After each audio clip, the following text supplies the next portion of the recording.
దేవాది దేవుడు మనకి ఇచ్చిన మరొక శ్రేష్టమైన సమయం, దేవుడు మనకి ఇచ్చిన గొప్ప అవకాశం.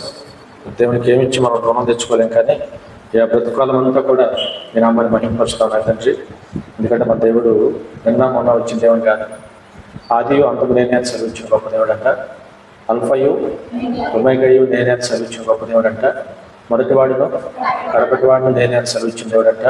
అబ్రహాం దేవుడంట, ఇస్సాకు దేవుడంట, యాకోబు దేవుడంట. నిత్యము కూడా మనందరి చేత కూడా స్తుతించబడుతున్న గొప్ప దేవుడు అంటే హల్లెలూయా. అటువంటి గొప్ప దేవుడు మనకు ఉంటుంది. నిజంగా మన అదృష్టం. ఉదయకాల సమయం కూడా మరొక చక్కని అవకాశం దేవుడు మనకు ఇచ్చారు. అందరం చేతులతో ఒకసారి దేవుడు మహిమపడతాం. హల్లెలూయా, హల్లెలూయా, హల్లెలూయా. చాలా సంతోషం. మన ఉపవాస 40 పూట్ల ఉపవాస దినాల్లో ఈరోజు మరి 12వ రోజు మనం చేయడం చాలా సంతోషం. దేవుడు ఇచ్చిన అవకాశాన్ని బట్టి పరిశుద్ధ గ్రంథంలో లేఖనాలు మనం గమనిస్తూ ఆలోచన చేస్తే యోహాను సువార్తలో చక్కని మాట ఉంది, చక్కని సంబంధం. మరి ఆ విధంగా నేను గొర్రెల కాపరిని అంటాడు ఇక్కడ చాలా సందర్భాలు. ఏ కాపరి? గొర్రెల కాపరి. భక్తులైన దావీదు అన్నారు, యెహోవానే నా కాపరి అన్నాడు. ఆయన యెహోవానే నా కాపరి, ఆయన నా కాపరిగా ఉంటే నన్ను కాచేవాడు. కాపరి అనే మాటకు నెరవేర్చను, కాచేవాడు, దాచేవాడు, మేపేవాడు, నడిపేవాడు, కాపాడువాడు, తోడుండువాడు, శత్రువు రాకుండా ప్రార్థనవాడు. హల్లెలూయా. కాపరి అనే మాట నిజం, నిర్వచనం. లోపల పశువుల కాపర్లు కానీ గొర్రెల కాపర్లు అందరూ మనం పరీక్ష చేస్తే ఈ పనులన్నీ చేస్తాడు కాపరి. తన పశువులు కాసుకునే కాపరి కానీ మరి గొర్రెల మందలు కాసుకునే కాపరి కానీ కాస్తాడు, మేపుతాడు, కాపాడుకుంటాడు, శత్రువు రాకుండా తరిమి పడతాడు. నోటికి నోటిపాళ్ళు నిజంగా తన మందను జాగ్రత్తగా నడిపించుకుంటాడు. ఈరోజు లేఖనాలు మనం చూసాం. దావీదు లాంటి వారు కూడా మరి గొర్రెల కాపరిగా చాలా కాలం ఆయన ఉన్నారు. అవును కదా. గొర్రెల కాపరిగా ఉండి గొర్రెల మందను చాలా చక్కగా మేపేవాడు. ఆయన గొర్రెల మందను చాలా బాగా కాచేవాడు. కాచుకోవటం అంటే ఏంటో స్పష్టంగా చెప్పాడు. దావీదును చూస్తే మనకు అర్థమైపోతుంది లేఖనాలు. అంత బ్రహ్మాండంగా తన మందను నోరులేని జీవాన్ని ఎంత బాగా కాచేవాడు. పనిలో ఎక్కడ అశ్రద్ధ ఉండేది కాదు, పనిలో ఎక్కడ నిర్లక్ష్యం ఉండేది కాదు, పనిలో ఎక్కడ. అందుకే నేను అంటున్నానంటే కొంతమంది చూస్తూ ఉంటాం, గొర్రెలు లేదా మందలకు తోలుకెళ్ళిపోయి ఆ విధంగా ఎక్కడ పడితే అక్కడ వదిలేసి ఆ పనులు వెళ్ళిపోతూ ఉంటారు. అందుకని లేఖనాలు మనం చూసినప్పుడు ఆ మందను మన సొంతం అనుకోండి, సొంత యజమాని అయితే తన మందరికి నడిచిపెట్టాడా భయం. అమ్మో నా మంద, ఒక్కొక్క జీవం గోల్డ్ ఖరీదు. పశువులు చూస్తే ₹1,00,000 పైన, గొర్రెల మందం చూస్తే గొర్రెలు కూడా ₹10,000 చిన్న దగ్గర ₹1,000 రోజు. సొంతమైతే యజమాని సొంతవాడైతే పొరపాటు కూడా తన మందను ఎక్కడ విడిచిపెట్టాడు. అవసరమైతే మందను కాచుకుంటాడు, అవసరమైతే తన పనులు పక్కన పెట్టుకుంటాడు, లేదా మందను జాగ్రత్త చేసి వేరే పనికి వెళ్తాడు. హల్లెలూయా. మందను అంతగా జాగ్రత్తగా కాచేవాడు. లేఖనాలు మనం చూస్తే దావీదు మనం మంద విషయంలో చాలా గొప్ప శ్రద్ధ, ఆసక్తి, మేపటంలో, నడిపించడంలో, కాయటంలో చాలా గొప్పవాడు. పైగా తన మందల మీదకి ఏదైనా శత్రువు వస్తే ఆ విధంగా దేవునికి ప్రార్థన చేసుకొని, ఎవరికి ప్రార్థన? దేవునికి ప్రార్థన చేసుకొని మరి మందల మీదకి వచ్చిన శత్రువులను, లేకపోతే మొదట తోడేలు లాంటివి కానీ, తర్వాత సింహం లాంటి వాటిని కానీ దేవుని పేరిట ఎదుర్కొని వాటిని చీల్చి చెడ్డాడి తన మందలు కాపాడుకున్న గొప్ప కాపరి, మంచి కాపరి దావీదు అంటాడు. హల్లెలూయా. అవునా కదా. బ్రహ్మాండంగా కాదు. అందుకనే లేఖనాలు నేను చాలాసార్లు మీతో అన్నాను, మందల్లో ఎంత గొప్పగా కాస్తున్నాడు ఈయన, రేపొద్దున ఇజ్రాయిల్ అందరినీ ఆయన చేతికి అప్పగిస్తే ఇంకెంత బాగా కాస్తాడు. కానీ దేవుడు దావీదును చూచి, దేవుడు ఎవరిని చూచారు? లేఖనాల్లో చక్కని మాట ఉంటే మీకు తెలియదే కాదు. దేవుని యొక్క కనుదృష్టి అంటే ఎప్పుడు నీతిమంతుల మీద ఉంటుంది. దేవుని కనుదృష్టి ఎవరి మీద ఉంటుంది? నీతిమంతుల మీదను. వారు చేసే ప్రార్థనల వైపు ఆయన చెవులు ఉంటాయి అంటాడు. వారు చేసే ప్రార్థనల వైపు దేవుని చెవులు వారి ప్రార్థనల వైపు ఉంటాయి అంట. కాబట్టి ఈ రోజున నీతిమంతుడు అనడానికి, నమ్మకస్తుడు అనడానికి దావీదు మనం ఏమాత్రం సందేహించాల్సిందే. బ్రహ్మాండంగా నిజంగా నోరు లేని జీవాల కోసమే ప్రాణం అడ్డం వేసాడు. ఈరోజు ప్రాణాలను తెగించి అనే మాట బాబు, ప్రాణాలను లెక్క చేయక ప్రాణాలను తెగించి తన మందను కాపాడుకోవడానికి ఎంత ఇష్టపడ్డాడో లేఖనాలు మనం చూసారు ఈరోజు. హల్లెలూయా. ఒక మాట చెప్పండి దయచేసి, ఈరోజు వాక్యం మన జీవితాల్లో కూడా నోరు లేని జీవాల విషయంలో అంత శ్రద్ధ కలిగి, అంత ఆసక్తి కలిగి ఆయన ఉన్నారు. దేవుడు అనుకున్నాడు, నోటి నోటిపడితే నా యొక్క జనులందరినీ తన చేతిలో పెడితే బాగా కాయగలడన్న నమ్మకము దావీదు మీద దేవుడు కుదిరిందంటాడు. దావీదు మీద. హల్లెలూయా. వాళ్ళు మనం కూడా మన సొంతం అనుకుంటే మనం అవసరమైతే అంత కాపాడుకోవాలి. ఈరోజు ప్రతి మానవ జీవితంలో ఒక మాట వెళ్ళొద్దాం. ప్రతి మానవుడి జీవితంలో కూడా ఈ రోజున ప్రభు అన్నట్టుగానే వాళ్ళన్నిటికన్నా మనకు ముఖ్యం ఏంటంటే, ఆస్తిపాస్తుల కన్నా ముఖ్యం ఏంటంటే మనకు కలిగిన సంతానం. చెప్పండి, మనకు కలిగిన సంతానం. ముందు దేవుడు ప్రథమ స్థానం, తర్వాత దేవుడు మనకు ఇచ్చిన సంతానం ఏదైతే వాళ్ళు మనం కూడా చాలా సందర్భాల్లో మరి అన్నిటికన్నా మనం తిప్పలు పడినా, కష్టపడినా, చాకరీ చేసినా, ప్రయాసపడినా మనం ఏ పని చేసినా కూడా రేపొద్దున మన పిల్లల కోసమే కదా. ప్రభు అన్నారు, లేనట్టువే కాదు, నా కోసం మీరు ఆడవలసిన పని లేదు, మీ కొరకు మీ పిల్లల కొరకు ఏడ్చి ప్రార్థన చేయమన్నాడు. హల్లెలూయా. మరి ఏదైనా మనకి ఏదైనా కష్టం ఇరుకు ఇబ్బంది వస్తే ఎత్తుకుంటాం, కానీ ఎవరైనా నేను చూశాను, గమనించింది ఏంటంటే వారి పిల్లలకి ఏదైనా వస్తే మాత్రం తల్లిదండ్రులు తట్టుకోలేరు తొందరగా. ఉదయకాల సమయంలో నేను టీవీలో చూసి వస్తున్నప్పుడు 2 చోట్ల తెలంగాణలోనూ మనకు 2 చోట్ల ఇంటర్మీడియట్ పిల్లలు హాస్టల్లో ఉరివేసుకొని చనిపోయారని వాళ్ళు నిజంగా మాటలు ఏంటంటే ఎంత బాధ కలుగుతా ఉంది. డబ్బులు పోసి బాగా చదివించి గొప్ప ప్రయోజకులు నా బిడ్డలు చేయాలని తల్లిదండ్రులు ఆశపడి బిడ్డలను ఉన్నతమైన చదువుల కోసం హాస్టల్లో వాటిలో పెడుతుంటే వాళ్ళు నిజంగా బిడ్డలు ఒత్తిడికి గురై కారణాలు మనకి చాలా ఉంటాయి. ఒత్తిడికి గురై ఈ రోజున ఆత్మహత్య చేసుకుంటుంటే నిజంగా ఎంత కన్నీటి పర్యంతమో. ఆ తల్లిదండ్రులు, ఆయన కూడా పురుషుడైనా కూడా ఎట్లా ఏడ్చుకున్నాడు తండ్రి, అసలు పట్లు చించేసుకుంటున్నాడు. పోలీసు అందరూ చుట్టూన్న నా కొడుకుని ఎంతో గొప్పగా చూసుకున్నాను నేను అనుకుంటే నా కొడుకు శవాన్ని చేర్పిస్తానని ఏడుచుకున్నాడు, బాధపడుతున్నాడు, దుఃఖపడుతున్నాడు. వాళ్ళు లక్షలు పోసి నేను నా బిడ్డని నేను కష్టపడి చాకరీ చేసి నా బిడ్డను నేను చదివించుకుంటుంటే ఈ రోజున మరి పరిస్థితి నాకు వచ్చిందని నిజంగా చాలా బాధపడే పరిస్థితి మనం చూసాను. అట్లా 1-2 సంఘటనలు పొద్దున చూసినాం. పిల్లలకి ఏదన్నా అయితే తల్లిదండ్రులు తట్టుకోలేదు. ఈరోజు సహోదరి సహోదరుడు నేనంటే దేవుని ప్రేమ మనకన్నా ఉన్నతమైన ప్రేమ. హల్లెలూయా. ఇవాళ మన జీవితాలు మనం కూడా నోటికి నోటివాడు, మనం ఏది జరగాలన్నా, ఏ అపాయమో మన కుటుంబం మీదకి వస్తుందన్నా కూడా వెంటనే మనం ఏమండాలా, యాక్టివ్ అయిపోవాలి. దావీదు యాక్టివ్ అయిపోయినాడు. తన మన మీదకి వస్తే ఆయన ఊరుకోవాలి. మన మీద కానీ, మన కుటుంబాల మీద కానీ, మన బిడ్డల మీద కానీ అపాయం వస్తున్నాయి, మనం యాక్టివ్ అయిపోవాలి. బలంగా దేవుని తట్టు తిరగాలి, మోకాళ్ళు వేసేయాలి, ప్రార్థన చేయాలి. వాళ్ళు దావీదు చేసిన పని మనం కూడా చేయాలి. ఈరోజు హల్లెలూయా. జీవము గల దేవుని చేతిలో తను ప్రార్థన చేసి శక్తి పొందుకొని దేవుడు నాకు ఉన్నాడని ధైర్యంతో తోడేళ్ళు చీల్చేసాడండి. తర్వాత ఇంకోసారి సింహం వస్తే అమ్మో అది సింహం అనేది దానికి చూడాలి. ఈరోజు అవునా, దేవుడు ఎందుకు చూస్తున్నాడు, తన మందరం కాపాడుకోవాలని ఆరాటం. అది ఎంత శత్రువు ఎంత గొప్పదో ఆయనకి అనవసరం. నిజంగా సింహం చాలా గొప్పది. నిజంగా సింహాన్ని ఎదుర్కొనే మానవుడు అనేది అసాధ్యం.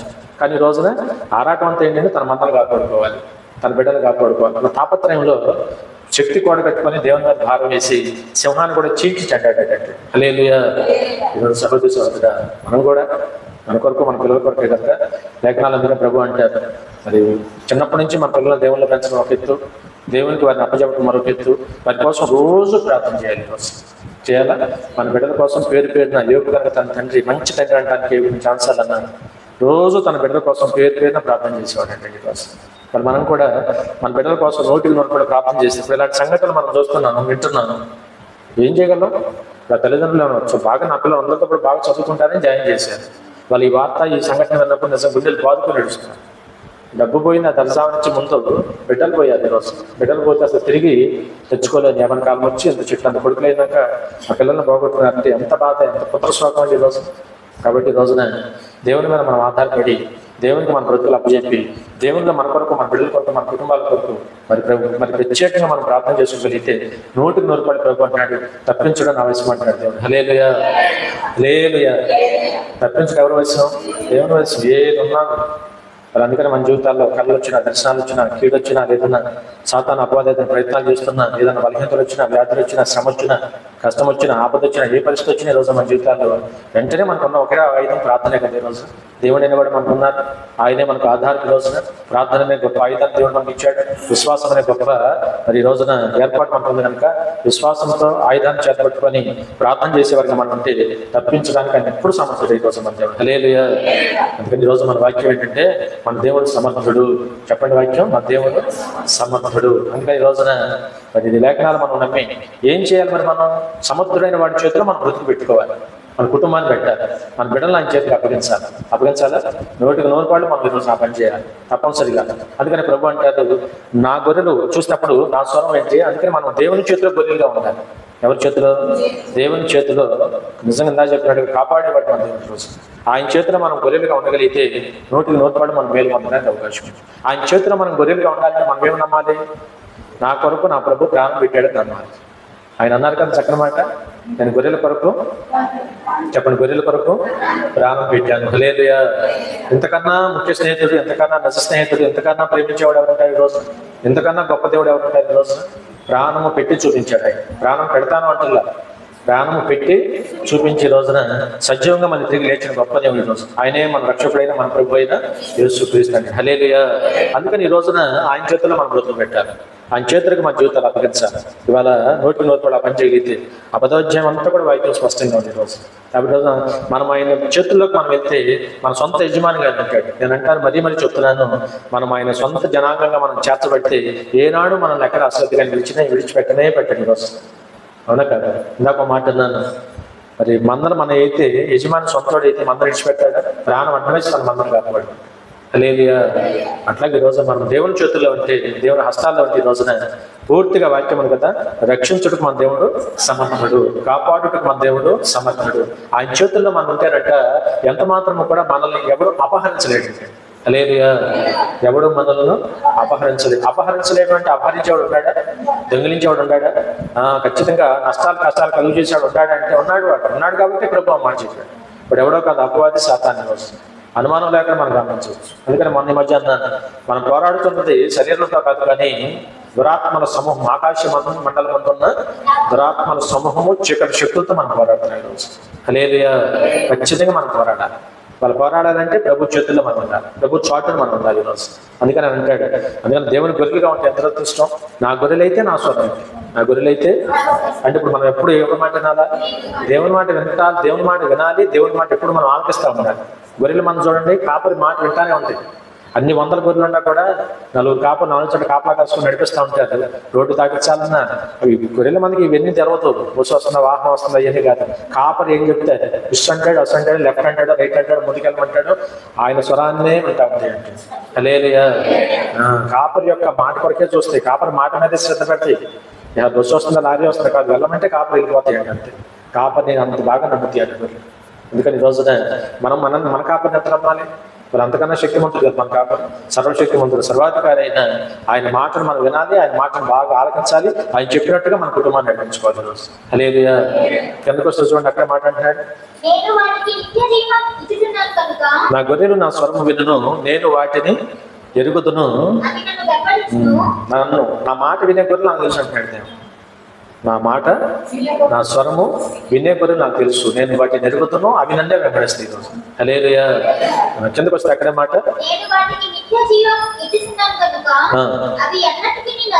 ఎంత గొప్ప మాట చూడండి ఈరోజు. దేవుని చేతిలో ఉంటే దేవుడు ఏమి ఇచ్చాడు? దేవుళ్ళకి వచ్చినాక ఆయన దగ్గరికి మనం ఆయన మాట వింటుండే ఆయన శుభ్రంగా ఆయన వెంబడిస్తున్నప్పుడు అంటే తను నమ్మి వచ్చిన వారికి ఆయన నిత్య జీవాన్ని ఇచ్చాడు ఈరోజు. ఏ జీవం? హల్లెలూయా. అందుకని మనం ఈ లోపల అపవాది సాతాను అక్కడైతే అలాంటి చేసినా మనకు దేవుడే గురి, దేవుడే ఆధారం, దేవుడే మన బలం. దేవునికి ప్రార్థన చేసుకునే, దేవుని మీద నమ్మకం ఉంచినంత కాలం మనం దేనికి భయపడాల్సిన పని ఈరోజు. హల్లెలూయా. ఎందుకంటే మనందరికీ వాక్యమే ఆధారం లేదండి. ఏది ఆధారం? వాక్యమే. వాక్యం ఏం చెప్పాడు? ఖచ్చితంగా అవి నన్ను వెంబడిస్తే నేను వాటికి నిత్య జీవాన్ని ఇచ్చేసాను. ఏ జీవం? నిత్య జీవాన్ని ఇచ్చాను కనుక ఎన్నటికీ అవి నశించాయి, ఎన్నటికే. అందుకని ఈ మాట మనం ఎన్నటికైనా మాట ఈ 70-80 ఏళ్ళు కాదని చెప్పేది. మనము శరీరం మరణించిన ఆపద మరణం లేదు, నిత్య జీవము. ఏ జీవము? నిత్య జీవంలోకి తప్పక మన ప్రభు మనం నడిపిస్తాడు. అందుకని ఖచ్చితంగా అటువంటి గొప్ప కాపరి మనకు ఉన్నారు కనుక ఆయన మన బ్రతుకాలు మనం వెంబడిద్దాం. అక్కడే అంటున్నాడు చక్కటి మాట, చూడండి, ఎవడు కూడా వాటిని నా చేతిలో నుండి అపహరించాలి. అందుకే మనం ఎవరి చేతిలో ఉండాలి? పేతురు గారు అన్నాడు చక్కటి మాట 5వ అధ్యాయంలో, ఆయన బలిష్టమైన చేతుల కింద దేన మనసుకులే మీరు ఉండండి. ఏ చేతులు? ఆ చేతులు దేవుని చేతులు, బలిష్టమైన చేతులు అంటే. ఆ బలిష్టమైన చేతుల కింద దేన మనసుకులే మనం ఆయన దగ్గర ఉంటే ఖచ్చితంగా సాతాను అపవాది ఎవడొచ్చినప్పుడు మనం అపహరించలేడు, దొంగిలించలేడు. ఆయన చేతుల్లోంచి ఎవడు లాక్కుంటాడా? అది ఆయన చేతులండి. హల్లెలూయా. ఆయన చేతుల్లోంచి ఎవడు మనం లాగలేడు. అందుకని ఎప్పుడు కూడా మనం దేవునితో, దేవుని సంఘంతో, దేవుని ఏర్పాటులో మన సహవాసాన్ని మనం కొనసాగించగలిగితే ఎవరు కూడా మన దగ్గర నుంచి దూరం చేయలేదు, ఎవరు కూడా మనం దొంగిలించలేరండి. అపహరణ అంటే దొంగతనమే కదా, దొంగిలించలేరని వైద్యులు. మనల్ని కానీ, మన బిడ్డలు కానీ, మన కుటుంబాలు వాళ్ళు సాతాను అవునన్నా కాదన్నా మనం గమనించండి. సాతాను చాలా మంది కుటుంబాల్లో చాలా మంది బిడ్డలను దొంగిలిస్తూ ఉంది ఈరోజు. దొంగిలించమంటే డైరెక్ట్గా చంపేస్తూ ఉంది ఈరోజు. చాలా ప్రమాదాలు పడ్డారు ఈరోజు. ఎంత శోకం అండి. ఇప్పుడు 1,00,000 రూపాయలు పోతే మళ్ళీ సంపాదించుకోవచ్చు. బిడ్డలు ఎంత ఏర్పాటు ఈరోజు. కొన్ని సంఘటనలు కొన్ని వింటే ఎంత బాధ కలుగుతాము. మరి చూసినప్పుడు ఈ రోజు అందుకనే ఆ తర్వాత ఇచ్చే కన్నా ముందే మనం నడుస్తాం. ఈ రోజు మన కొరకు మన బిడ్డల కొరకు మనం ప్రార్థన చేయాలి, ఏడవాలి. ఏ అపాయాలు రాకుండా ముందుగానే మనం ఏడవాలి. లేఖనాలు దేవుడు అంటారు కదా, శోధంలోనే మీరు ప్రవేశించుకున్నట్టుగా మెలకు కలిగి ముందుగానే ప్రార్థన చేయమంటాడు. ఈరోజు చేయాలి మన ప్రార్థన. ఉపవాస దినాల్లో ఉన్నాం ఇప్పుడనే కాదు, ప్రతిరోజు జీవితకాలం అంతా మనది అదే పని కదా. మరి వాళ్ళు ఉచితంగా దేవుడు కాపుదలు ఇస్తున్నప్పుడు మనకేం బాధ? ఈరోజు ఎట్లేస్తున్నాడు దేవుడు? ఉచితంగా కాపుదలు ఇస్తున్నాడు. మరి ఆ కాపుదలు మనం పొందాలంటే ఆయన నమ్మాలి, ఆయన బిడ్డగా ఉండాలి, ఆయన చేతుల్లో ఉండాలి, నిరంతరం ఆయన యొక్క కాపుదలు మనకు ఉండాలని ఆయన కోసం మనం ప్రార్థన చేయాలి ఈరోజు. హల్లెలూయా. కాబట్టి ఆయన చేతుల్లో మనం ఉంచుతాడు, రక్షించడానికి సమర్థుడు. ఆయన చేతుల్లో నుంచి ఎవడు కూడా అపహరించలేకుండా గట్టిగా మనం పట్టుకోవడానికి ఆయన సమర్థుడు అంటే ఈరోజు. హల్లెలూయా, హల్లెలూయా. కిందకు వస్తే అక్కడ మాట, వాటిని నాకు ఇచ్చిన నా తండ్రి అందరికంటే గొప్పవాడు కనుక నా తండ్రి చేతుల నుంచి ఎవ్వడు కూడా సాతాను అయినా అపవాది అయినా ఎంత ఈ లోక సంబంధం వ్యక్తి అయినా దేవుని కన్నా ఎవడు గొప్పవాడు? యేసుప్రభు అంటున్నాడు, అవి ఆ గొర్రెలన్నింటినీ నా చేతికి అప్పగించిన తండ్రి ఇంకా గొప్పవాడు అంటాడు యేసుప్రభు. అవునా కదా? అందుకని ఆయన చేతిలోంచి ఎవడు అప్పగిస్తాడు? అలా కాదని మన జోలికి ఎవడు వస్తాడు? చెప్పండి అందరూ. హల్లెలూయా. కాదని ఎవడు వస్తాడు? ఆయన దాటుకొని ఎవడు వస్తాడు ఈరోజు. అందుకని ఈ రోజున మనం కూడా చూడండి, చిన్నపిల్లలు మరి తల్లిదండ్రులు పక్కన ఉన్నారనుకో ఎంత బలంగా ఉంటారు, ఫీల్ అవుతూ ఉంటారు. అదే లేకపోతే భయంగా ఉంటాం. ఉంటే ఆ తేడా వ్యవహారం వేరుగా ఉంటాం. మన దేవుని చాటున మనం ఉంటే మనకేంటి భయం రోజున. అందుకని ఇక్కడ అటువంటి మన జీవితాలు ముందుకెళ్ళే వారిగా ఉందాం. మరి మొదటి కొరింథీ పత్రిక 10వ అధ్యాయం మరొక మాట చూసొద్దాం. 10వ అధ్యాయం 13వ వచనం కూడా చూసొద్దాం. సాధారణంగా మనుషులకు కలిగే శోధన తప్ప ఏదియో మీకు సంభవించలేదు.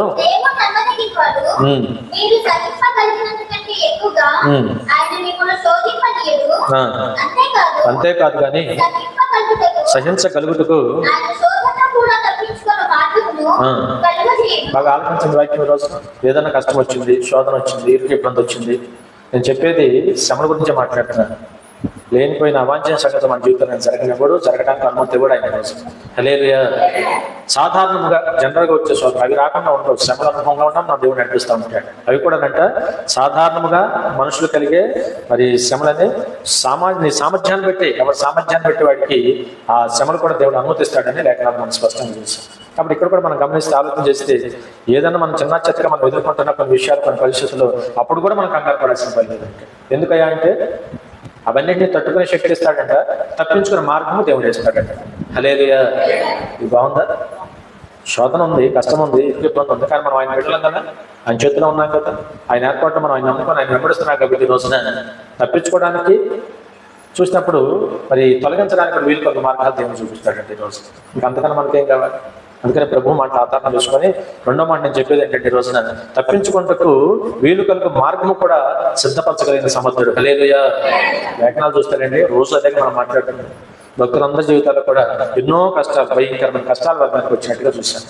కానీ దేవుడు చక్కగా వీలు కలుగు పరిస్థితులు దేవుడు ఇచ్చేసాడు. ఈరోజు తట్టుకునే శక్తి ఇచ్చాడు, తప్పించుకునే మార్గం ఇచ్చాడు. చెప్పండి, తప్పించుకునే ఇవాళ మన జీవితాల్లో కూడా రెండు జరుగుతూ ఉంది. ఈరోజు దేవుడు తట్టుకునే శక్తి అయిపోతే మనం తట్టుకుంటాం. ఏదైనా కష్టం వస్తే, తిరిగి వస్తే, నష్టం వస్తే అసలు ఇంతే సంగతి. కానీ ఈ రోజున వాక్యం విని దేవుని మాటలు, దేవుని ఏర్పాటు ఉండటం ద్వారా చాలా సందర్భాల్లో కొంత కష్టం ఇబ్బంది వచ్చినా తట్టుకునే శక్తి రోజు దేవుడు మనకు అనుగ్రహించాడు. భక్తులందరూ కూడా ఎందుకు గొప్పలేదో తెలుసా? కష్టాలు వచ్చామని తట్టుకున్నారు. ఇదేమిటి అనలా, ఎందుకు అనలా, ప్రశ్నించలా. లేకపోతే ఇవన్నీ మేము తట్టుకోలేమని లోకంలో తెలిసిపోవాలి. లోకంలో చాలాసార్లు మీతో అన్నాను, ఈ దేవుల్లో ఉన్నప్పుడు వచ్చే శోధన కష్టాలను మనం తట్టుకోలేకపోతే లోకంలోకి వెళ్తే ఇంకా శ్రమలు విస్తరిస్తాయి అంటే తక్కువ అవ్వండి. లేఖనాల వాక్యం దేవుణ్ణి విడిచి అని లేఖనం చదివిస్తాం. కీర్తన 16:4 చూసాం. దేవుణ్ణి విడిచి వీటికి చిన్న దేవుల్లో ఉన్న వీటినే మనం తట్టుకోలేకపోతే, ఇప్పుడు ఒక మాట నేను చెప్తాను, దయచేసి గమనించాలి. అక్కడున్న ప్రతి మానవుడు కూడా కొన్ని శోధనలు, కొన్ని శ్రమలు కూడా తప్పదు. ప్రతి కుటుంబంలో, ప్రతి వ్యక్తి కూడా కొన్ని పరిస్థితులు కూడా వెళ్ళాల్సిందే. కానీ ఇక్కడ దేవుళ్ళు ఉండటం ద్వారా కూడా బెస్ట్ మనకి ఏంటంటే, ఈ రోజున తట్టుకునే శక్తి మనకు ప్రార్థన ద్వారా ఇస్తాడు. తప్పించుకునే మార్గం ఏదో దేవుడిని చుట్టుపరుస్తాడు. తప్పించుకునే మరి ఆయనే చెప్తాను, మనకేం బాధ. ఈరోజు అటువంటి గొప్ప సమర్థుడు మన దేవుడు కనుక ఆ వాక్యం ఎత్తుపట్టుకొని మనం ప్రార్థన చేయాలి. కష్టం వచ్చింది ప్రభావ, పలానా శోధన వచ్చింది, పలానా ఇబ్బంది వచ్చింది, మీరు అంటున్నారు వాక్యం ఉంది, తట్టుకునే శక్తి ఇస్తామని మనం చూపించాం. రెండోది తప్పించుకునే వీలు కలిగి మార్గం వేస్తాను. లేఖనాలు చాలా మంది భక్తుల జీవితాలు మేము చూసాం. పెద్ద ప్రమాదాలు వచ్చి మీద పడిపోయినట్టుగా ఉన్నాయి. తప్పించుకోవడానికి చాలా సులువైన మార్గాలు దేవుడు ఇచ్చేసాడు. ఎందుకంటే నమ్మటం మన వల్ల అయితే నమ్మువానికి సమస్తము సాధ్యం చేస్తాడు. హల్లెలూయా. ఎర్ర సముద్రం ఉంది ఎదుర, ఇంకేమన్నా అసలు అయిపోయాం, ఎంతకేమో ఫరో సైన్యం వచ్చేస్తుంది, ఎదరేమో ఎర్ర సముద్రం ఎటూ దావులేదు, అయిపోయాం అనుకున్న పరిస్థితుల్లో ప్రజలందరూ కూడా మోషేను తిడతా సందుతా కొనుగుతా ఉంటే మోషే ప్రార్థన పడు కనుక దేవుని తట్టు చేతులెత్తాడు. హల్లెలూయా. ఎవరి తట్టు చేతులెత్తాడు? తట్టుకునే శక్తి కలిగి దేవుని తట్టు చేతులేదు. అయ్యా, ఈ ప్రజలందరినీ ప్రభు నీ మాట ప్రకారం తీసుకొచ్చాను కనుక నువ్వు ఎర్ర సముద్రం అట్ట ఉంది, వెనకాల ఫరో సైన్యం వస్తుంది, ఏం చేయమంటావు దేవుని అడిగితే, చూస్తావేంటి మోషే నీ చేతులు ఏమన్నా దేవుడు అడిగాడు. నీ చేతిలో ఏముంది? కర్ర ఉందయ్యా. మరి కర్రను చేతి పెట్టి నా పేరట ప్రార్థన చేసి సముద్రాన్ని పట్టమని దేవుడు చెప్పాడు. హల్లెలూయా. దానికి మన మధ్య సేవకులు చక్కని మాట చూపించారు వాక్యాల్లో. దేవుడు మోషే దేవుని మాట ఆలోచించి కర్ర ఎత్తి ఆ విధంగా సముద్రాన్ని కొట్టేటప్పుడు అంట మోషే పక్క నుంచి ప్రభు బాహు ఆ రోజున వచ్చి సముద్రాన్ని తాకిందంట. హల్లెలూయా. ఎంత గొప్ప దేవుడు తెలుసా. మన పిల్లలకి కొన్ని సందర్భాలు మన పనులు చెబుతామా? పెద్ద పెద్ద పనులు చెబుతాం, చూస్తాము. అది చేయడానికి మనసు కలిగి ముందు సిద్ధపడి పని చేయడానికి ఒప్పుకున్నాడు అనుకో, ఆ పని చేయలేకపోతే మనం వెంటనే సపోర్ట్ చేసి సహాయపడాలి. ఎట్లా నువ్వే చేయడానికి గొడవ పట్టుకుని పడతావు ఏంటంటే పిల్లలు పట్టంగా. ఇవాళ చేసే మనసు ఉంది, చెప్పంగానే మాట అంటున్నాడు నా బిడ్డ, చెప్పంగానే పని చేయడానికి వెళ్ళాడు, తపం చేయడం పాపం కష్టపడుతున్నాడు. మనం ఏం చేస్తామంటే కొంచెం సపోర్ట్ ఇస్తాం, మనం కూడా సహాయం చేస్తాం. వాడికి చేయలేకపోతే నేను చేసేస్తాను పర్లేదు కానీ పక్క పెట్టి వెళ్ళయ్యా అంటాం. నువ్వు వెళ్ళయ్యా. ఈ రోజున మోషే దేవుని మాట నమ్మి దేవుని మాట విన్నాడు కనుక కర్ర ఎత్తి నేను కొడితే సముద్రం చేయటమేంటి అనుకోవట్లే.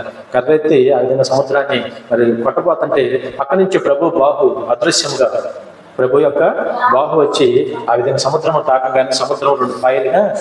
హల్లెలూయా. దేవునికి అసాధ్యం. అదే అన్నాను, కష్టం ఎదుగు ఇబ్బంది వచ్చా మనం కంగారు పడకూడదు. తప్పించుకోవడానికి దేవుడు ఏదో మార్గం చూపించాడు లేదా? ఇన్ని లక్షల మంది, ఒకళ్ళ ఇద్దరు ముగ్గురు నలుగురు 30 లక్షల మంది పిల్లల జల్లతో పశువులు మందలు ఆ మందలు ఈ మందంతో అసలు అన్ని లక్షల మందిని నిలవాలంటే ఎంత అయిపోతుందండి ఈరోజు. ఇవాళ ఎక్కడైనా సభలు పెడుతున్నారు, నేను చూసా రాజకీయ సభలు బాగా వస్తే 3 లక్షలు హైయెస్ట్. ఆ వస్తేనే జనం అసలు కోలాహలంగా ఉంటున్నాయి పట్టణాలు ఈరోజు. మరి ఇన్ని దారులు కూడా ఇబ్బంది పడుతున్నారు. 30 లక్షల మందిని ఆ రోజు దేవుడు మరి ఏ విధంగా ఎర్ర సముద్రం కూడా నడిపించాడంటే ఎంత గొప్ప అద్భుతం చెప్పండి ఈరోజు. అందుకని మనకు దేవుడే ఆధారం. లోకం నమ్మదు, ఒకటి పురాణం అనుకుంటారు. మనకి ఎవరు ఆధారం? దేవుడు ఆధారం, వాక్యం ఆధారం, జరిగిన అద్భుతాలు సూచక్రియలే మనకు ఆధారం. హల్లెలూయా. రోజున ఆనాడు జరిగింది ఈనాడు ఎందుకు జరగదు? ఇవాళ కూడా మనకు అనుకూలమైన అంటే తప్పించుకోవడానికి ఏదో మార్గం చూపించాడు. వాళ్ళకి చూపించలా?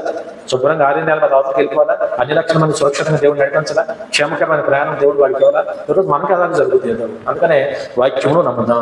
చెప్పండి, ఎవరు నమ్ముదాం? అందుకని మనం ఏమని నమ్మాలంటే ఖచ్చితంగా ఏ సోదర కష్టం నాకు వచ్చినా పర్వాలేదు, తప్పించుకోవడానికి తట్టుకోవడానికి నాకు దేవుడు యొక్క మార్గము చూపిస్తాడు అని మనం నమ్మాలి. హల్లెలూయా. అట్లా నమ్ముకొని ముందుకెళ్తే బ్రహ్మాండం. భక్తులు చేసిన పని అదే. అబ్రాహ్మైనా, ఇస్సాకైనా, యాకోబైనా. సో ఒక్కొక్క జీవితంలో ఎన్ని సంఘటనలు తెలుసా? ఆదికాండం మాట్లాడుకుంటే నిజంగా మరి ఒక్కొక్క సంఘటన ఒక్కొక్క వాక్యం చదువుతున్నప్పుడు ప్రతిదీ అద్భుతమైన దేవుడు తన బిడ్డలకు ఎప్పుడు తోడే అంటున్నాడు ఈరోజు. అందుకనే దేవుడు అబ్రహాం దేవుడు, ఇస్సాకు దేవుడు, యాకోబు దేవుడు అంటే కారణం ఏంటంటే వారు కూడా అంత బాగా నమ్మారు దేవుడు. నమ్మారా లేదా? అడుగడుగునా నమ్మారు. ఏ పరిస్థితిలో నమ్మారు, ఏ కష్టమున్నా నమ్మారు, ఏ శోధన గుండా వారు వెళ్ళాల్సి వచ్చినా దేవుడినే నమ్మారు తప్ప ఎక్కడ వారి జీవితంలో అవిశ్వాసము సందేహం వారికి రానిలేదంటే ఈరోజు. అందుకనే అడుగడుగునా దేవుడు వారికి తోడైండి అద్భుతాలు చేశాడు వారి జీవితాల్లో దేవుడు. హల్లెలూయా. కాబట్టి ఈనాడు మన జీవితాల్లో కూడా తప్పించుకోవడానికి వీలు కలిగిన మార్గాలు ఇస్తున్న గొప్ప దేవుడు, సమర్థుడు మన దేవుడు అని గుర్తుపెట్టుకొని మన ఆత్మీయ జీవితాన్ని మనం తప్ప కొనసాగించే వారిగా ఉందాం. 2 కొరింథీ పత్రిక 9వ అధ్యాయం 8వ వచనం. 2 కొరింథీ పత్రిక 9వ అధ్యాయం 8వ వచనం. అన్నిటి యందును ఎల్లప్పుడూ మీలో మీరు సర్వ సమృద్ధి గలవారే చేయుటకు దేవుడు మీ ఎడల కృపను చెప్పండి అందరు, కృపను విస్తరింపజేయగలడు. హల్లెలూయా.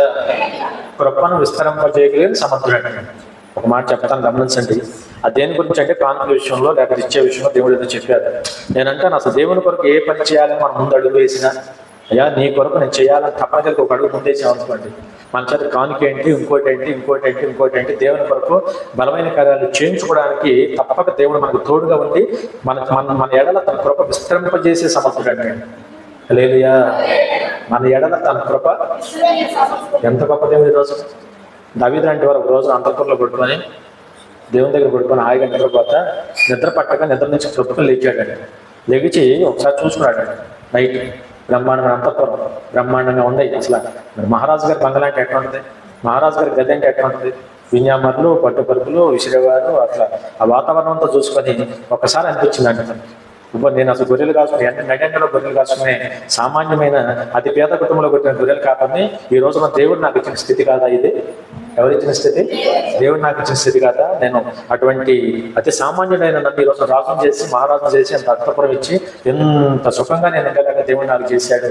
కానీ ఈ రోజున దేవుని మందసము గుడారాల్లో ఉంది. ఈ రోజున ఎవరి మందసం? దేవుని మందసం గుడారాల్లో ఉండిపోయింది. ఈ రోజున ఇది నేనేమో ఇంత సుఖంగా పడుకోవాలా, నా దేవుని మందసం ఏమో అక్కడ ఉండాలని ఎందుకో మనసుకు తనకు సహకరించగా ఒప్పుకోక వెంటనే అంటే ఒక మనిషిని పంపించి నాతాను ప్రవక్తను పిలుచురామని చెప్పాడంటే. ఏ ప్రవక్త? నాతాను ప్రవక్తను పిలిపించురమ్మని పనివాడితో చెప్తే వెంటనే పనివాడు వెళ్తే అర్జెంటుగా దావీదు మహారాజును రమ్మంటారని ప్రవక్త కబురు పెడితే ప్రవక్త వెంటనే రాజుగారి దగ్గరికి వస్తే రాజుగారు ఆ రాత్రి సమయంలో కూర్చోబెట్టి నాకు ఇలాంటి ఆలోచన కలుగుతా ఉంది, దేవాది దేవుడు నన్ను దగ్గర హెచ్చించాడు. ఆయన ఇవాళ నాకు ఈ స్థితి అంతా దేవుడు నాకు ఇచ్చిందే కదా ఈ రోజున, ఆయన లేకపోతే నేను ఎక్కడి నుంచి వచ్చాను ఈ రోజున. కాబట్టి ఈ రోజున నాకున్న స్థితిని బట్టి నేనేమో ఇంత అంతఃపురంలో సుఖంగా పడుకోవడం ఏంటి, దేవుని మనసునేమో గుడారాలు ఉండడం ఏంటి, నేను ఒక నిర్ణయానికి వచ్చాను, ఆ దేవాది దేవునికి గొప్ప మందిరం నేను కట్టాలని ఆశ కలిగిన్నాను. హల్లెలూయా. ఏ మందిరం? గొప్ప మందిరం. గొప్ప అంటే గొప్పే, మొత్తం గొప్ప మందిరం కట్టాలని నేను చాలా ఆశ కలిగి ఉన్నాను. మరి ఆ విధంగానే నాతాన్ దగ్గర తనకున్న ఆలోచన అంతా చెప్పాడండి. చెప్తే నాతాన్ వెళ్ళి దేవుని దగ్గర ప్రార్థన చేసి దేవునికి దావీదు అనుకుంటున్నాడయ్యా అని మరి నాతాన్ దేవునితో చెప్తే దేవుడు అంటాడంట, నేను అడిగాను ఏంటి దావీదుని, నాకు అవన్నీ అవసరమా ఏంటి? ఇవాళ నేను ఇప్పుడు కూడా మనం ఏమనుకుంటామంటే తల్లిదండ్రులు మనము పిల్లలకి ఏదో చేయాలని పిల్లలు బాగా చూసుకోవాలనుకుంటాం. పిల్లలు కొన్ని సందర్భాలు కుటుంబాలు చూస్తాం, వాళ్ళు చదువుకొని ప్రయోజకులు అయ్యి వాళ్ళు కొనుక్కొచ్చారు వీళ్ళు అంటారు కొన్ని బిట్టుగా, నాకు ఎందుకు ఏంటి ఉన్నారు అసలు ఇక్కడ మీరు స్వైలో ఉన్నారా? హల్లెలూయా చెప్పండి సార్, హలో సార్ ఆమె చెప్పండి, రెండోసారి చెప్పండి. అది పిల్లలు బాగా చదివించినాక వాళ్ళు ప్రయోజకులు అయిన తర్వాత వాళ్ళు ఏదైనా కొనుక్కొచ్చారు అనుకోండి, ఏదన్నా కొనుక్కొస్తే ఈ తల్లిదండ్రులు వెంటనే ముందనే మాట ఏంటంటే ఎదురా నాకు ఇవన్నీ నేను అడిగాను ఆయన, మీరు బాగుంటే నాకు కావాలి, సగం మీరు ప్రయోజకులు ఉద్యోగాలు చేసుకొని శుభ్రంగా మీ భార్య పడతారు అయిపోతాం బాగుంటండి, ఇవన్నీ నాకు ఎందుకురా అంటాడు తండ్రి. తల్లి అయినది తండ్రి అయినది మాకు వయసు అయిపోయింది ఎన్ని పెట్టుకుంటా చేస్తా ఇవన్నీ మాకు ఎందుకురా అంటూనే కాదు బిడ్డలు అంటారు, అదేంటి మీరు మమ్మల్ని ప్రయోజకులు చేసినందుకు మీకు ఏదో ఒకటి మేము ఇచ్చుకోవద్దా, మా తృప్తి కోసం మేము మిమ్మల్ని గొప్పగా చూసుకోవాలనుకుంటున్నా, వాళ్ళు మేము చిత్రం ఉన్నామంటే మీరు పడ్డ కష్టం కాదా, మీరు పడ్డ ప్రయాసం కాదా, మీకు కూడా మేము ఏదో చూసుకోవాలి కాదని దాన్ని ఆ చేతులు పెట్టి వెళ్ళిపోయినాక ఇంట్లో భార్యాభర్త వృద్ధాప్యంలో మీరు మాట్లాడుకుంటా ఉంటారు. మన పిల్లలు మనం కష్టపడి చదివించి పెద్ద చేసినందుకు మనల్ని మర్చిపోలేదు వాళ్ళు. హల్లెలూయా. తర్వాత వీళ్ళతో మాట్లాడుకోవడం కాకుండా వీళ్ళు చుట్టాలు చెప్పుకుంటారు, మా వాడు బాగున్నాను. మన ఉద్యోగం రాగానే ముందు ఫస్ట్ చేత ఏం చేశాడు, ఇవి నాకు బంగారు కడియం తెచ్చాడు, చూపిస్తాడు కదా ఆయన, వద్దంటాడు కానీ కవన కదా ఇది చాలా గొప్పగా చూసుకుంటాడు. నా బిడ్డ నన్ను మర్చిపోక ఈరోజు నన్ను ఎంతో గొప్పగా నాకు విలువైన ఘనమైన బహుమతి ఇచ్చాడని చాలా సంబరపడిపోతాడు తండ్రి. హల్లెలూయా. నాతాను ప్రవక్త దావీదు ఇలా అనుకుంటాడయ్యా నీ గురించి ఇలా చేద్దాం అనుకుంటాడు అన్నప్పుడు ముందు దేవుడు అంటాడు, ఇవన్నీ నేను అడిగాను ఆయనకి, ఇవన్నీ నేను కావాలనుకుంటున్నానా, ఇవన్నీ నేను హస్తకృత్యాల్లో ఉండేవాటి నివాసం ఉంటానా, నాకెందుకు మీరు బాగుంటాం, మరి ఆ విధంగా నా మాట విని నన్ను వెంబడించి మిమ్మల్ని నేను గొప్పగా చూసుకోవాలనుకుంటున్నాను. మరి ఆ విధంగా అని చెప్పినప్పుడు నాతాన్ అంటాడు, ఆయన తీర్మానం చేసుకొని మిమ్మల్ని గొప్ప ఏర్పాట్లు మీ మనసాన్ని ఉంచాలని దావీదు ఆశపడుతున్నాడు. అయ్యా నాతాను స్వీకరించమని నాతాను ఈయన పరంగా విజ్ఞాపన చేసినప్పుడు దేవుడు అన్నాడు, బడి సిద్ధం చేసుకోమని కూడా. హల్లెలూయా. అయితే ఒక షరత్ ఏంటంటే దావీదు బహుబాయుద్ధాలు చేసి తన చేతులన్నీ రక్తంతో తడిచిపోయింది కనుక దేవాలయానికి కావాల్సినవన్నీ సమకూర్చమన్నాడు. దేవాలయానికి కావాల్సినవన్నీ కూడా ఆయనే సమకూర్చమన్నాను. అతని తర్వాత సొలొమోను కాలంలో ఆ దేవాలయ నిర్మాణం జరిగేలాగా నేను స్వీకరిస్తాను, ఇష్టపడతానని తండ్రి ఆ మాట చెప్పారంటే ఈరోజు. హల్లెలూయా. కానీ దావీదు దేవాలయ నిర్మాణం మాత్రం అప్పుడు జరిగింది, కానీ దానికి కావాల్సిన స్థలము కానీ దానికి కావాల్సిన వెండి బంగారము వజ్రాలు కొయ్య సమస్తము కూడా ఈరోజు కొన్ని వందల మనుగులు వెండి బంగారం దానికోసం మొత్తం సిద్ధం చేసి రెడీగా పెట్టాడంటే అంత రెడీ చేసి పెట్టేశాడు. దేనికోసం? స్థలం కావాలా వద్దా? స్థలం కావాలి, నిర్మాణానికి డబ్బు కావాలి, వెండి బంగారం కావాలి, అసలు అంతా బంగారంతో అండి. సొలొమోను దేవాలయం అంటే సొలొమోను దేవాలయం. అప్పుడు అసలు ఆ రోజున ఇప్పటికీ చరిత్ర అనమాట. సొలొమోను దేవాలయం అనే చరిత్ర అంత గొప్పది ఈరోజు. కాబట్టి ఈ రోజున దానికి కావలసినవన్నీ ఎవరు సిద్ధపరిచారంటే దావీదు సిద్ధపరిచారు. కారణం ఏంటంటే ఇందా మనం చెప్పుకున్నమాట, మనం చేయాలని తపన కలిగి దేవుని కోసం ఏదైనా చేయాలని ఆశ కలిగి ఆయన ఏర్పాట్లు మనం ముందుకు సాగలిగితే మన దేవుడు ఎంత సముద్రుడు అంటే కృప మన ఎడలు విస్తరింపజేయగలిగిన సముద్రుడు అంటే. హల్లెలూయా హల్లెలూయా. ఆలోచన కలిగి దావీదు అన్నీ సిద్ధపరుచుకుంటే దావీదు కావాల్సినవన్నీ కూడా దేవుడు సిద్ధపరిచాడు. మనకు వెండి బంగారం సంస్థలు కూడా అన్ని కూడా సిద్ధం చేశారు. పెద్ద పెద్ద దేవదారు రాణులు అంటే ఆ రోజు ఏం రాణులు, దేవదారు నిటారు కలిగిన గాయత రాణులు అన్ని కూడా పంపించి అవన్నీ తోలిచ్చి రెడీ చేసి ఏర్పాటు చేస్తే సొలొమోను కాలంలో 7 సంవత్సరాలలో ఆ నిర్మాణం జరిగి అద్భుతమైన నిర్మాణంలో దేవునికి శ్రేష్టమైన మందిరం నిర్మించబడినట్టు లేఖనాలు చూస్తాం. మొట్టమొదటి దేవాలయం. హల్లెలూయా. దేవాది దేవునికి మొట్టమొదట దేవాలయము సొలొమోను కాలంలో దావీదు చేత సమకూర్చబడిన సమస్త వనరులతో సిద్ధపడిందని మనం చెప్పవచ్చు. కాబట్టి ఈ రోజున మనం కూడా దేవుని కోసం ఏం చేయాలని ఆశ కలిగి ఉన్నా దేవుడే చూసుకుంటాడు. మంచి తలంపులు కలిగి దేవుని కోసం మనం ముందుకెళ్ళగలిగితే మన ఎడల కృప విస్తరింపజేయడానికి ఆయన సమర్థుడు. హల్లెలూయా. ఆ ప్రకారం మన ఆత్మ జీవితాలు కూడా మనం కొనసాగించే వారిగా ఉందాం. మనం కూడా దేవుని కోసం అనుకుంటున్నాం, బలమైన కార్యాలు, గొప్ప గొప్ప కార్యాలు దేవుని కోసం చేద్దామని తీర్మానాలు తీసుకుందాం. మరి కావాల్సిన కృప మనకి అనుగ్రహించి మరి ముందుకు నడిపించడానికి ఖచ్చితంగా దేవుని సిద్ధంగా ఉంటారు. మన వంతు మనం ఇటు ప్రార్థన అటు ప్రయాస కొనసాగిద్దాం. ప్రతిమ విషయాలు దేవుని చూసుకుంటాడు తప్పనిసరి. ఆయన మహిమార్థం ఆయనే తన పని జరిగించుకుంటాడు. హల్లెలూయా. సరే, లేఖనాలు మనం చూస్తే 2వ తిమోతి పత్రిక మరొక మాట చూసిన మనం ముగించుకుందాం. 2వ తిమోతికి రాసిన పత్రిక మరి 1వ అధ్యాయం 12వ వచనం కూడా చూడండి. ఒక మాట ఉంది, ఆ కారణము చేత ఈ శ్రమలను నేను అనుభవించుతున్నాను కానీ నేను నమ్మిన వాడిని నేను ఎరుగుతున్న కనుక సిగ్గుపడను, అప్పగించిన దానిని. హల్లెలూయా. ఎంత చక్కని మాట చూడండి. అపోస్తలుడైన పౌలు గారు తిమోతికి రాస్తూ చక్కని మాట అంటున్నాడు. ఈ రోజున నేను చెరసాలలో ఉన్నా, ఏ బంధకాల్లో ఉన్నా నేనేం బాధపడలేదు. ఖచ్చితంగా నేను నిజ దేవుడిని, దేవాది దేవుడిని నమ్ముకున్నాను. ఖచ్చితంగా ఈ రోజున నేను ఎన్ని కష్టాలు పడుతున్నా, ఎన్ని ఇబ్బందులు పడుతున్నా నాకేదో అయిపోద్దని నాకు బాధ అయితే లేదు. ఈ రోజున ఎందుకు లేదయ్యా అంటే నా ఆత్మను ఖచ్చితంగా నేను రూఢిగా కాపాడబోచున్నా. రేపొద్దున సమయం వచ్చినప్పుడు ఖచ్చితంగా నా ఆత్మను కాపాడగలిగిన ఆ దేవాది దేవుని చేతుల్లో నేను నా ఆత్మను పెట్టుకున్నాను కనుక నా ఆత్మను ఖచ్చితంగా కాపాడగలిగే వాడి చేతుల్లో నేను పెట్టాను కనుక కాపాడటానికి అది సమర్థుడు కనుక నేను ఏ విషయాలు కంగారు పడని భయపడినని పౌలు గారు తిమోతికి రాసి పత్రికలు చెబుతున్నాడు. హల్లెలూయా. మరి మనం కూడా మాట ఏం చెప్పాలంటే నేను గొప్ప దేవుడిని నమ్ముకున్నాను కనుక, నిజ దేవుడిని నేను నమ్ముకున్నాను కనుక ఏ దేవుని జరిగినప్పుడు ఈ రోజున మేము మా కుటుంబం ఆయన చేతుల్లో మేము పెట్టబడ్డాం కనుక ఖచ్చితంగా మా దేవుడు మమ్మల్ని కాపాడుటకు సమర్థుడని ఖచ్చితంగా మనం చెప్పాలండి. హల్లెలూయా. రక్షించుటకు కాపాడుటకు సమర్థుడు. ఇవాళే కాదండి, ఈ లోకంలో 70 ఏళ్ళు కాదు, లేకపోతే మరణానంతరం కూడా మన ఆత్మను కాపాడగలిగిన వాడు, మన ఆత్మను పౌలు గారు అదే చెప్తున్నాడు ఈ రోజు. అప్పుడు అంత కాపాడగలిగిన వాడు ఈ రోజున మనకున్న పరిస్థితుల్లో మనల్ని ఎందుకు కాపాడు? మనల్ని, మన సంతానాన్ని, మన బిడ్డల్ని, మన సంస్థాన్ని, మనకున్న వాటినన్నీ కాపాడుడికి ఆయన సమర్థుడు. చెప్పండి, మన కాపాడుడికి ఆయన సమర్థుడు. హల్లెలూయా. కాబట్టి అందుకని మనం ఏం చేయాలంటే ఆ గొప్ప దేవుడు మనం నమ్ముకున్నాం కనుక రోజు రోజు రోజు రోజు దినానికి ముమ్మారు ఏ విధంగా మనం ఆకలికి శరీరానికి ఆహారం పెడుతున్నాము, మరి ఆ విధంగా జీవాహారమైన వాక్యం పెట్టాలా. నిరంతరం మనం దేవుడికి ప్రార్థన చేయాలి వద్దా? ప్రార్థనే కదా గొప్పది, ప్రార్థన శక్తివంతమైన కదా, ప్రార్థనే కదా దేవుడికి ఇష్టం, ప్రార్థనే కదా మనం దేవుని దగ్గర చేసేది, ప్రార్థనే కదా సాతాను ప్రార్థలేదు, ప్రార్థనే కదా సమస్యకు పరిష్కారం ఇచ్చేది. తప్పనిసరిగా ప్రార్థన మనం చోటు ఇవ్వాలి. హల్లెలూయా. కాబట్టి ఆ రీతిగా మరి పౌలు గారు నమ్మినట్టుగా మనం కూడా నమ్ముతాం. మన ఆత్మ రూఢిగా ఎవరి చేతులు పెట్టాలి? మనం దేవుని చేతులు పెట్టాలి ఖచ్చితంగా. కాబట్టి ఆ ప్రకారం షడ్రక్ మేషక్ అబేద్నెగోలు అన్నారు కదా, ప్రతి మొక్కమన్నప్పుడు వారు కూడా ఏమన్నారు? అయ్యా మేము మొక్కకూడదు, దయచేసి మా మాట ఏంటి రాజా, అర్థం చేసుకున్నాం మమ్మల్ని. లేదురా మీరు మొక్కాల్సిందే, ఏంటి నా రాజ్యంలో బానిసలుగా ఉండి నాకు ఎదురు మాట్లాడతారేంటి? అట్లా కాదయ్యా, మేము చెప్పే మాటను, మా దేవుని సామాన్యమైన వాడు కాదు, సర్వాన్ని సృష్టించిన సృష్టికర్త, మాకు ఒక తీర్మానం ఉంది, ఏ విగ్రహానికి మొక్కకూడదని దేవుడు మాకు నియమం పెట్టాడు. నువ్వు ఏ పని చేయమన్నా చేస్తాం, కానీ అది నువ్వు చెప్పిన ఆ ప్రతి ఒక్క మొక్కమనే పని మాత్రం మేము దయచేసి రాజా మేము చేయలేమయ్యా, అర్థం చేసుకోమని చెబితే రాజు ఇంకా రెచ్చిపోయి బానిసలుగా ఉన్న నాకు ఎదురు తిరుగుతారు మీరు. అంతేగా ఆ రాజ్యానికి వారు ఎలా తీసుకురాబడ్డారు? బానిసలుగా తీసుకోబడ్డారు. బానిస అందరూ నోరెత్తి మాట్లాడితే మరీ కోపం కాదు? ఆ విధంగా మీరు నోరెత్తి మాట్లాడేదని మీరు మొక్కాల్సిందని గట్టిగా చెప్తే వీళ్ళు కూడా గట్టిగా మాట్లాడారు. మామూలుగా చెప్పాము ఇప్పుడు దాకా మంచిగా, మొక్కాల్సిందని మీరు గట్టిగా మాట్లాడితే ఇప్పుడు దాకా రాజా యజమాని గౌరవించినారు కాస్త నెబుకద్నెజరు అన్నట్టుగా అట్లా అనలేదు.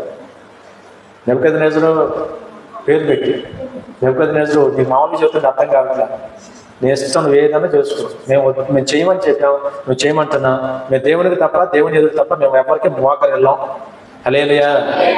ఎస్తేరు గ్రంథంలో కూడా గోల అదే కదా. ఎస్తేరు గ్రంథంలో కూడా హామానికి చూసిన మొత్తకే మీద ఎందుకు కోపం వచ్చింది? ఆయన ఎదుట వంగి శాస్త్రాంగపడి నమస్కరించలేదని కోపం వచ్చింది. వంగి దండాలు పెట్టలేదు, దండాలు దశకాలు పెట్టలేదు.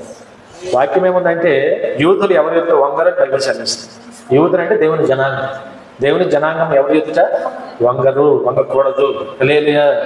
వంగటం అంటే ఇది కావచ్చు, మనం ఆత్మీయంగా వంగకూడదు. ఎవరి ఎదుట పటిష్టంగా ఉండాలి కోసం. నరపుత్రుడా నిటారుగా మనం వాక్యం చదివిస్తాం.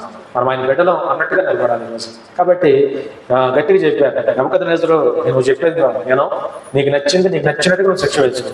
ఖచ్చితంగా మేము నువ్వు చెప్పిన పని మాత్రం చేయనంటే చెప్పాలి, చేయనంటే చెప్పాలి, చేయనంటే చెయ్యము. హల్లెలూయా. చెయ్యనంటే చెయ్యం. నీకు నచ్చింది చేసుకో, ఏం శిక్ష వేసుకుంటా వేసుకో. ఆ విధంగా అవసరమైతే రక్షించుటకు మా దేవుడు సమర్థుడు. ఆ మాట పొరపాటాడు. రక్షించుటకు మా దేవుడు సమర్థుడు. ఒకవేళ ఆయన రక్షించకపోయినా మాకు ఇష్టమే తప్ప నువ్వు చెప్పిన పని మాత్రం మేము చెయ్యమంటే చెయ్యి. లేఖనాలు మనం చూసాం, వారు అన్నమాట దేవుడు నెరవేర్చాడు. రక్షించుటకు మా దేవుడు అది వారు పలికిన మాటను బట్టి వారి కోసం దేవుడు దిగొచ్చాడా? వేడిమి కలిగిన 7 అంతలు వేడిమి కలిగిన అగ్నిలో పడేసినా కూడా ఎంత గొప్ప దేవుడు అండి రోజున. ఆ విధంగా కేకల బొబ్బలు వినపట్టలేదని రాజుగారు 7 అంతస్తులు అక్కడ పైకెక్కి తొంగి చూస్తున్నాడండి. ఏం జరుగుతుందో చూద్దాం. 7 అంతస్తులు ఎందుకు పైకెక్కాడు? 7 అంతలు అగ్ని వేడి చేశాడు కదా, దగ్గరికి వెళ్తే కాలిపోతారు. అలా 8కి వెళ్ళిన వాళ్ళు కాలిపోయారు అక్కడ మంటరోతులు. వీళ్ళు 8కి వెళ్ళిన వాళ్ళే అంటే దాంట్లో 8కి వెళ్ళిన వాడు కాలిపోతే పట్టోడు సంగతి ఏంటో. పెనం మీద ఉన్న కూడా పొయ్యిలో పెడితే మరీ మాడిపోతాం కదా. మరి పెనం మీద ఉన్నాడు కాలిపోతే పొయ్యిలో పడ్డాడు మరీ కాలిపోవాలి. సరే ఏంటి కేకల బొబ్బలు లేవని మన రాజుగారు 7 అంతస్తుల పైకి ఎక్కి తొంగి చూస్తే శుభ్రంగా నలుగురు కనపడుతున్నారు. నలుగురు కూడా చక్కగా తిరుగుతున్నారండి అగ్ని మధ్య. ఏ మధ్య? అగ్నిగుండం మధ్య నలుగురు కూడా చక్కగా మంటల్లో తిరుగుతున్నారంటే సాధ్యమేనా? లోకంలో అయితే అసాధ్యం, దేవునికి సమస్తము సాధ్యం. హల్లెలూయా. అయ్యా మరి ఆ విధంగా వెంటనే రాజుగారు ఆశ్చర్యపోయి ఇదేంటి మంట, నేను పెట్టిన మంట లేకపోతే ఏసీ పెట్టాను, చల్లగా లోన్ తిరుగుతున్నారు ఇలా తగ్గినకుండా అని రాజుగారు మంట నాపి నలుగురిని పైకి తీయమన్నప్పుడు నాకు నలుగురు కనపడ్డారని బయటకు వచ్చినాక వారిని అడుగుతుంటే అన్నాడు, వారు విన్నారు కదా, మా దేవుడు మా కొరకు దిగి వచ్చాడు. హల్లెలూయా. రక్షించుడు మా దేవుడు సముద్రం నేను చెప్పాగా, రక్షించుడు మా దేవుడు సముద్రం నేను చెప్పాగా, ఆయన దిగి వచ్చాడు. ఈ రోజున మాతో ఆయన ఉన్నారు. ఈ రోజున అగ్ని మంట మాకు ఏది కారణకుండా చేశారు. కనురెప్పలు కాలిపోదా, అగ్ని వాసన అంటలా, బట్టలు కాలిపోదా, అసలు అగ్ని వాసనే మాకు అంటలా. నేను గతంలో ఛాన్సాలు అన్నాను, చిన్న గొడ్డ మొక్క కాలితేనే వాసన వచ్చారు. మరి ఆ విధంగా నాకు 3 మనుషులు దాంట్లో పడవైపడ్డా బట్టలు కాలిపోలేదంటే కనురెప్పలు కూడా ఆకలి. మీరు ఎప్పుడు వంట చేసేటప్పుడు కొద్దిగా సెగ తగిలిందనుకో ఈ కూడా చుర్రమైన పోతే పోవా. కొన్నిసార్లు మీరు అడవుల్లో అక్కడెక్కడ మచ్చలు కూడా పెట్టుకుంటారు. అవునా కదా? ఊరు అట్లా అంటితేనే మచ్చబడిపోతాయి. ఏంటమ్మా అక్కడ మచ్చబడితే మొన్న అడవుల్లో ప్రార్థన కదండి, అడవుల్లో ప్రార్థనకు వచ్చే అడవుల్లో టైంలో గొప్పని గిన్నె అంటించుకున్నాను. సరే ప్రార్థన కోసమే కన్నా పర్లేదు. హల్లెలూయా. ఎవరు అంటించింది కాదుగా, చిన్నగా కాలిపోతాయి కదా, మచ్చలు పడిపోతాయి. ఆ విధంగా చూసినప్పుడు అట్లా కొంచెం సెగ తగిలితేనే జుట్టంతా వాసన వేసిపోతాయి, కాలిపోతాయి. వాసన కూడా వచ్చింది ఏంటి, మాడిపోయిన వాసన. అట్లాంటి సహోదర అంత వేడిమి గల అగ్నిలో వేసిన దేవుడు వారిని రక్షించాడు. ఈరోజు అక్కడ గొప్ప దేవుడు మనం కలిగి ఉన్నాం. ఆమె చెప్పండి ఒకసారి. హల్లెలూయా. హల్లెలూయా. మనం కూడా ఒకటే అన్నాం, మా దేవుడు మమ్మల్ని రక్షించుడు సమర్థుడు. చెప్పండి, మా దేవుడు మమ్మల్ని రక్షించుటకు. అదే మనం కూడా చెప్పాలి. బ్రతుకాలం అంతా మనం అదే చెప్పాలి. అయ్యా 100% మమ్మల్ని రక్షించడానికి నువ్వు సమర్థుడు ప్రభావ. మేము కూడా అదే తీర్మానంలో ఉండాలని ఆ దేవాది దేవుడు నమ్మకని మన ఆత్మ జీవితం మనం కొనసాగిద్దాం. చివరిగా యోధాపత్రిక 1:24 ముగించేద్దాం. యోధాపత్రిక 1వ అధ్యాయం 24వ వచనం. తొట్టిల్లిపోనీయకుండా మనలను కాపాడుటకు తన మహిమ ఎదుట ఆనందముతో మమ్మలను నిర్దోషులముగా నిలబెట్టుటకును శక్తిగల రక్షకుడైన అద్వితీయ దేవునికి అవును ద్వారా మహిమయు మహత్యమును ఆధిపత్యమును అధికారమును యుగములకును పూర్వమును ఇప్పుడును సర్వయుగములను హల్లెలూయా. హల్లెలూయా. చివరికి ఏ విషయంలో మన దేవుడు సమర్థుడంటే చక్కగా ఆయన బల్ల మనం కొనసాగుతుంటే తొట్టిల్లిపోనీయకుండా ఆ మాట అంత బాగుంది. పోయి ఉన్నారు అందరూ కొద్ది లైటింగ్ నిద్రపోతున్నట్టుంది కదా, కొద్దిగా మీరు మీ కళ్ళు నిజం చెబుతున్నాను. అయినా సరే పర్వాలేదు ముగిచ్చేద్దాం వెళ్ళిపోదాం. కాబట్టి తొట్టిల్లిపోనీయకుండా ఏం కాకుండా ఒక మాట నేను చెప్తాను, ముగిచ్చేద్దాం. ఈ రోజు నిజంగా మనం కాస్త కూస్తే నిలబడి బ్రతుకాలను దేవుని వల్ల కొనసాగిపోతున్నామంటే అది మన గొప్పతనం అనుకోకూడదు. మనం తొట్టిల్లిపోకుండా నిలబడటానికి కూడా ఆయన సమర్థుడు. హల్లెలూయా. అందుకని వాళ్ళు తొట్టిల్లిపోనీయకుండా మనలను తన ఎదుట నిలబెట్టుకోవడానికి ఆయన సమర్థుడై ఉన్నాడు. ఆయనే సమర్థుడు కనుక ఈ రోజున మరి మన గొప్పతనం లేదు, మన నీతి కాదు, మన యొక్క గొప్పతనం కాదు, మన ప్రార్థనా జీవితాలు కాదు, మన మీద పెద్ద యోగులమని కాదు. కానీ ఈ రోజున దేవుడు గొప్పవాడు. బేసిక్ గా కాస్త నమ్ముకొని ప్రభువా నువ్వే కావాలనుకుంటున్నాను కనుక ఎక్కడ తొట్టిల్లిపోనీయకుండా దేవుడు కాపాడుతున్నాడు. లేకపోతే నేను చాలాసార్లు మీతో అన్న మహిమవాడు ఆడుకున్నాడు, ఇప్పుడు మనల్ని లాగాలి అని పని చేస్తా ఉంటాడు. ఆ కాలు లాగాలి, ఈ కాలు లాగాలి, అవునా కదా? ఆ కాలు దొరకనీయకుండా దేవుడు ఎప్పటికప్పుడు తప్పించి తొట్టిల్లిపోనీయకుండా పడిపోనీయకుండా అనేక సందర్భాలు మనం ఎత్తిపట్టుకుంటాం మన ప్రభు అయినా యేసు. అటువంటి ప్రభు కంటే చూడండి ఎంత చక్కగా ఉందో. సమస్త ఘనత, మహిమ, మహత్యము, ఆధిపత్యము, అధికారము సమస్తం కూడా ఇప్పుడును ఎల్లప్పుడూ సర్వకాలాల్లో కూడా ఆయనకే సమస్త ఘనత చెందాలంటాడు. హల్లెలూయా, హల్లెలూయా. సమర్థుడు కదా ఎవరు మన దేవుడు? సమర్థుడు కదా. ఇన్ని రీతులకు కాపాడటానికి, తప్పించడానికి, విడిపించడానికి, అంతేకాకుండా నిలబెట్టడానికి కూడా మన దేవుడు సమర్థుడు కనుక మరి ఆయనకి చంద్రవలసిన ఘనత చెందాలా. అందుకని మనకి లోకంలో పెద్దగా ఏం తెలియదు, ఎవరేమనుకున్నా మనకు అనవసరం. మనమైతే మా దేవుడు గొప్పవాడని ఆయన్నే గణపరచుకుంటూ ముందుకు వెళ్ళిపోతాం. ఆయన అడుగుజాడలో ముందుకు వెళ్దాం, ఆయన హస్తాల్లో మనం ఉందాం. ఆయన గొర్రెలు కాపగా మనం కాస్తున్నప్పుడు ఆయన గొర్రెలుగా మనం నడుద్దాం, ఆయన్నే వెంబడిద్దాం. సదాకాలం మన ప్రభు మనకి తోడాడు. ప్రార్థన మరి చిన్న ప్రార్థన చేసి మేము కూడా చేస్తాం. అందరూ